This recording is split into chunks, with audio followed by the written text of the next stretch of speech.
আসসালামু আলাইকুম। নতুন একটি ভিডিওতে আপনাদের সবাইকে স্বাগতম। তো আজকের ভিডিওতে আমি আপনাদেরকে আমার পরিচিত একটি এজেন্সি থেকে দুইটা ভিসা হয়েছে। একটা হলো হাই প্রফেশন ভিসা এবং একটা ফ্রি জোন ভিসা। তো এই ভিসার যে পেয়েছে সেটা একটা ডকুমেন্ট আমরা ভিডিওর শেষে দেব।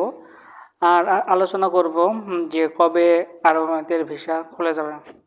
তো প্রথমে আমি আপনাদেরকে বলি যে আরব আমিরাতের ভিসা কবে থেকে খুলবে, কবে থেকে আলোচনা হচ্ছে, কবে থেকে খুলবে। তো আমি আপনাদেরকে আগেই বলেছি যে এই মাসের 20 থেকে 30 তারিখের মধ্যে আরব আমিরাতের ভিসা খুলবে। তো আপনারা শিওর থাকতে পারেন যে আরব আমিরাতের ভিসা এই মাসের 20 থেকে 30 তারিখের মধ্যে খোলা হয়ে যেতে পারে।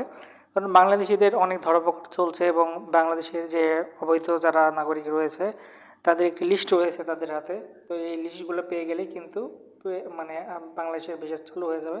আর এই যে দেখতে পাচ্ছেন দুইটা ভিসা হয়ে গেছে আমাদের পরিচিত একটা এজেন্সি থেকে।